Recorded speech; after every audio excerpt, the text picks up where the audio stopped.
Pradesh Uttarakhand bulletin में आपका स्वागत है। मैं हूं तान्या जायसवाल। तो चलिए बढ़ते हैं कुछ खास खबरों की ओर। गोंडा जनपद कोतवाली नगर अंतर्गत खेरा गांव में पुराने आपसी विवाद को लेकर बुधवार को दो पक्षों में मारपीट हो गई। इस मारपीट में घायल एक व्यक्ति की इलाज के ले जाते समय मौत हो गई। मृतक का नाम अशोक यादव उर्फ बब्बू बताया गया। महिला समेत घायल दो अन्य का जिला अस्पताल में अभी इलाज चल रहा है। पुलिस ने चुनावी रंजिश में हत्या का पूरी तरह से खंडन किया। एसपी ने इसे पुराने विवाद में मारपीट की घटना बताया है। सीओ ने बताया कि परिजनों की तहरीर पर सुसंगत धाराओं में मुकदमा दर्ज कर आरोपियों की गिरफ्तारी की जा रही है। उन्होंने इस सूचना का खंडन किया कि मृतक किसी पद का प्रत्याशी था या चुनाव से इस घटना का कोई भी संबंध था। एसपी ने भ्रामक खबर फैलाने वालों को चिन्हित करने के निर्देश दिए। के मुहारवे से सब दौड़ के आए, बहुत जने रहे, बगे मारे लगे लाठी लाठी। कई जने रहे हमारे माँ? 50 जने रहे। कोई घर नहीं, लड़का अस्पताल में भर्ती किया। अच्छा, काहे मारी ने आपका? ना कहीं ना भैया, कुछ नहीं। कोई चुनाव लड़ा था तो नहीं? चुनाव लड़ा था हमारे देवर। क्या नाम है उनके? जाकरण बैठा रहा है काली खाली। अच्छा, ये रात में लौटा थे तब मारी नहीं था? कैसे मारी? लाठी, डंडा, लाठी सब। कृष्ण कुमार यादव जो कोतवाली नगर क्षेत्र खैरा खास के निवासी हैं, इनके द्वारा सूचना दी गई कि इनके भाई अशोक यादव आ रहे थे। गांव के ही 4 लोगों द्वारा इनके साथ गाली गलौज किया गया। मना करने पर चारों लोगों द्वारा मारपीट कर घायल कर दिया गया। इस सूचना पर तत्काल अभियोग पंजीकृत करते हुए मजरूब को जिला अस्पताल में एडमिट कराया गया और 4 अभियुक्तों की गिरफ्तारी की गई। जिला अस्पताल से मजरूबों को हायर सेंटर लखनऊ के लिए रेफर कर दिया गया, जहां यह सूचना प्राप्त हुई है कि एक व्यक्ति की मृत्यु हो गई है।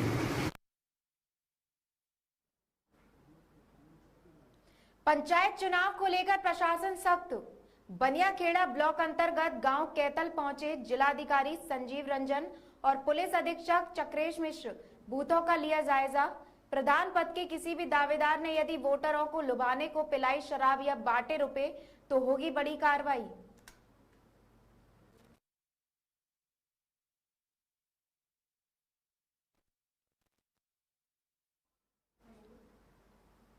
दिनांक 8 अप्रैल 2021 को पुलिस अधीक्षक गोंडा संतोष कुमार मिश्रा ने पुलिस का कार्यालय आते समय गोंडा लखनऊ हाईवे पर कोविड-19 गाइडलाइन का अनुपालन सुनिश्चित कराने के दृष्टिगत आने जाने वाले राहगीरों को रोककर मास्क चेकिंग की।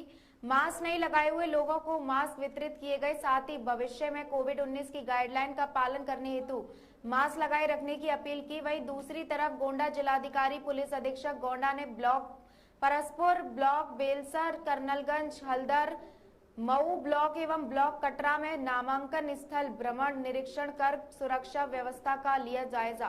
कोविड-19 गाइडलाइन का पालन करने एवं मास्क लगाने की हिदायत भी दी।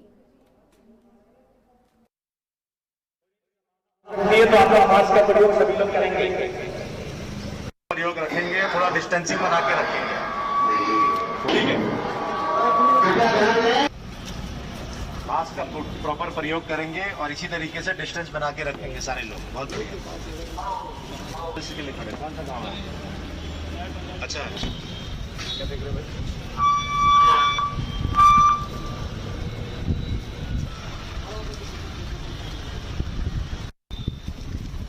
ये बता देना, घर बात करते ही नहीं है ये। जी जी, बंदूक से बात करेंगे।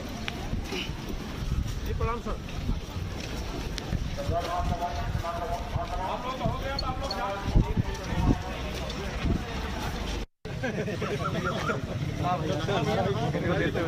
हाँ, ये चीज जरूर करना है। दैनिक जागरण के मास्क देते हो, लगा भी लो। नहीं ठीक सर, थैंक यू। मास्क लगाए रखेंगे।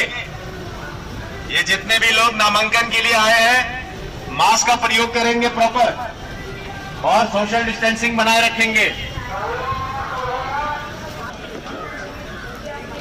मास्क लगाए रखेंगे सभी लोग और थोड़ा डिस्टेंस बनाए रखेंगे। जितने भी लोग यहाँ निर्वाचन के लिए आए हुए हैं, नामांकन करने के लिए, सभी लोग मास्क का प्रयोग जरूर करिए, डिस्टेंस बनाए रखिए, गाइडलाइंस का सही ढंग से पालन करें। और जो करता है नहीं मानता है उसके खिलाफ कार्रवाई भी की जाएगी। सभी लोग थोड़ा थोड़ा गैप बनाए रखें एक दूसरे के बीच में। और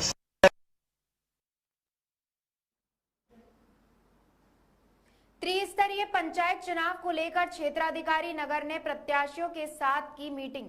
क्षेत्राधिकारी नगर एसडीएम उन्नाव एवं गंगा घाट कोतवाली प्रभारी निरीक्षक ने गांव जाकर प्रत्याशियों को किया जागरूक।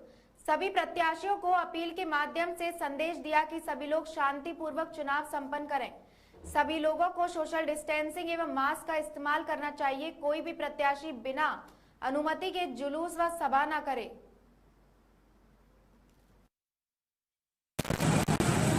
तो भी संलिप्त नहीं होंगे, नहीं तो महामारी अधिनियम में अलग से मुकदमा लिखा जाएगा।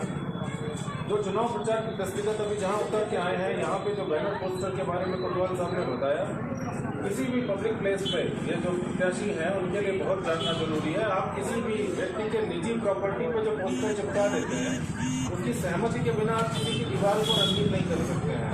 हम चाहते हैं हमारे घर पे कोई पोस्टर ना चिपकाए, जबरदस्ती चिपका रहे हैं तो फिर आपके ऊपर FIR होगी। किसी प्रत्याशी यहाँ पे उपस्थित है, संभावित प्रत्याशी संख्या में बता दो। ऐसे प्रधानी के लिए 5 है, उसमें अभी पिछला पंचवर्षीय में सीट किस श्रेणी की थी, किस कैटेगरी में? इसका मेन उद्देश्य है त्रिस्तरीय पंचायत चुनाव के दृष्टिगत क्षेत्र में लोगों को जागरूक करना, कोविड-19 के प्रोटोकॉल का पालन कराना और आदर्श चुनाव आचार संहिता का अनुपालन कराने के संबंध में जागरूकता करने के उद्देश्य से ये बैठक ग्राम पंचायत स्तर पर आयोजित की जा रही है। सर, यहाँ पे प्रत्याशी जो जुलूस लेकर के निकल रहे हैं, कई गाड़ियाँ लेकर के निकल रहे हैं बिना परमिशन, सर इस पे क्या करोगे? देखिए, जो भी इस प्रकार की घटनाएं और उनकी सूचना प्राप्त हो रही है उसके संबंध में मीटिंग हुई, उसका मेन उद्देश्य है त्रिस्तरीय पंचायत चुनाव के दृष्टिगत क्षेत्र में लोगों को जागरूक करना, कोविड-19 के प्रोटोकॉल का पालन कराना और आदर्श चुनाव आचार संहिता का अनुपालन कराने के संबंध में जागरूकता करने के उद्देश्य से ये बैठक ग्राम पंचायत स्तर पर आयोजित की जा रही है। सर, यहाँ पे प्रत्याशी जो जुलूस लेकर के निकल रहे हैं, कई गाड़ियाँ लेकर के निकल रहे हैं बिना परमिशन, सर इस पे क्या करें? देखिए, जो भी इस प्रकार की घटनाएं और उनकी सूचना प्राप्त हो रही है उसके संबंध में तत्समय जांच करा के विधिक कार्यवाहियां की जा रही हैं। कई थानों में इस प्रकार की प्राथमिकी आदर्श चुनाव उत्तराखंड में भाजपा सरकार द्वारा लगभग 120 दर्जाधारी भाजपा के कार्यकर्ताओं को शासन द्वारा हटाए जाने के उपरांत नई नियुक्ति पर रोक लगाए जाने की प्रक्रिया पुनः विचार किए जाने की मांग को लेकर पूर्व कृषि उत्पादन मंडी समिति अध्यक्ष भाजपा के वरिष्ठ नेता संजय चोपड़ा ने भाजपा के राष्ट्रीय अध्यक्ष JP नड्डा को पत्र लिखकर मांग की। उत्तराखंड में 2022 के विधानसभा चुनाव के दृष्टिगत उत्तराखंड सरकार व भाजपा संगठन में भाजपा कार्यकर्ताओं को नई नियुक्ति जोश के साथ 2022 के विधानसभा चुनाव की लक्ष्य पूर्ति का मिशन पूरा करने के लिए शीघ्र ही सरकार और संगठन में नियुक्ति व भाजपा कार्यकर्ताओं का मनोबल बढ़ाकर उत्साहित किया जाए व न्यायपूर्ण होगा। आज की संभावना देखते हैं क्या होती है। हाँ, ठीक है बंधु, ठीक है, मैं जैसे आता हूँ। बिल्कुल। चोपड़ा जी, आपने जो है राष्ट्रीय अध्यक्ष बीजेपी के उन्हें एक पत्र लिखा है जिसपे जो है न्याय संगत तरीके से जो दर्जाधारी मंत्री जो अभी हटाए गए हैं, ऐसे में जो पुराने कार्यकर्ताओं को सम्मान देने के लिए उसमें अपनी बात रखी है कि जल्दी से जल्दी पुराने कार्यकर्ताओं को सम्मान दिया जाए, जिससे कि आगामी 2022 के चुनाव में पार्टी जो है अच्छे तरीके से जीत करके आए। क्या कहना है आपका? देखिए, मैं समझता हूं कि जिन दर्जाधारी सम्मानित भाजपा के कार्यकर्ताओं को शासन द्वारा हटाया गया है, उसमें से 90% ऐसे लोग हैं जिनके कार्यकाल पूरे हो गए हैं। चाहे उसमें कॉरपोरेशन का पद हो, चाहे उसमें समिति का पद हो, चाहे उसमें निगम का पद हो, तो लगभग मैं समझता हूँ 90% ऐसे उसमें भाजपा के कार्यकर्ता हैं जिनका समय पूरा हो चुका है। और अब जब से माननीय मुख्यमंत्री जी ने कमान संभाली है, तीरथ रावत जी एक जमीनी कार्यकर्ता रहे, संगठन को चलाने का बड़ा उनको अनुभव है और राष्ट्रीय स्तर पर भी भारतीय जनता पार्टी की मजबूती के लिए लगातार उन्होंने प्रयास किए हैं और भारतीय जनता पार्टी को मजबूत करने का काम किया है। अब उनके नेतृत्व में 2022 का विधानसभा का चुनाव होने जा रहा है और मदन कौशिक जी भी हमारे मंजे हुए कलाकार हैं, सुलझे हुए कलाकार हैं और भाजपा की मजबूती के लिए लगातार उन्होंने हमेशा प्रयास किए हैं।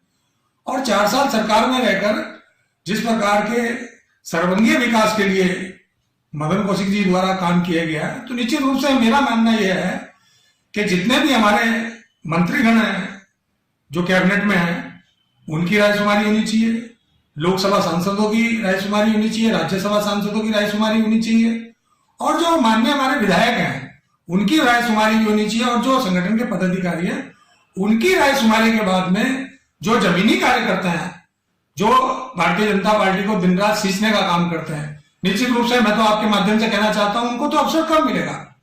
4 साल की सरकार चली गई, 1 साल की सरकार रही है। 1 साल की सरकार में काफी अपेक्षाएं हैं कार्यकर्ताओं को और आज 2022 का हमारे सामने चुनाव है। 2022 का चुनाव जभी एक लक्ष्य पूर्ति के साथ जीता जा सकता है जिसमें कि पहले 57 थी, अब 60 जीती जाती है।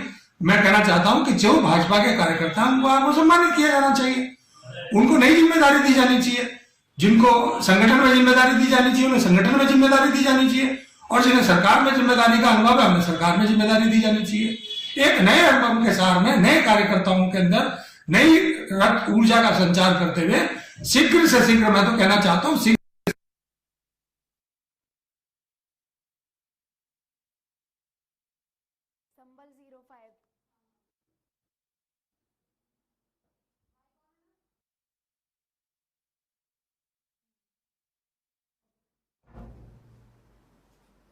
यूपी के संभल में 16 वर्षीय युवती के साथ दुष्कर्म का मामला सामने आया है।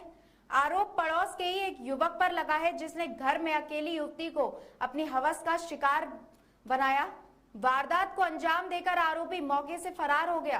पीड़ित परिवार ने आरोपी के खिलाफ कोतवाली में नामजद मुकदमा दर्ज कराया। वहीं पुलिस ने पीड़ित को मेडिकल के लिए भेजा है और पूरे मामले की जांच पड़ताल में जुट गई है। नाबालिग से दुष्कर्म का पूरा मामला सदर कोतवाली क्षेत्र का है, जहां एक मोहल्ले की नाबालिग युवती का आरोप है कि पड़ोस में रहने वाले युवक ने घर में घुसकर उसके साथ दुष्कर्म की घटना को अंजाम दिया। आरोपी ने वारदात को अंजाम उस वक्त दिया जब घर पर अकेली युवती थी। आरोप है कि विरोध करने पर आरोपी ने युवती के हाथों पर धारदार ब्लेड से वार करते हुए लहूलुहान कर दिया। यही नहीं, किसी को बताने पर जान से मारने की धमकी देकर फरार हो गया। परिजनों के घर पहुंचने पर डरी सहमी पीड़िता ने आप बीती बताई, जिसके बाद परिजन पीड़िता को लेकर थाने पहुंचे और आरोपी उनके खिलाफ नामजद तहरीर दी। पुलिस ने इस मामले में पीड़िता के पिता की तहरीर के आधार पर आरोपी के खिलाफ नामजद मुकदमा दर्ज करते हुए तफ्तीश शुरू कर दी है। वहीं पीड़िता को मेडिकल के लिए सरकारी अस्पताल भी भेजा गया है।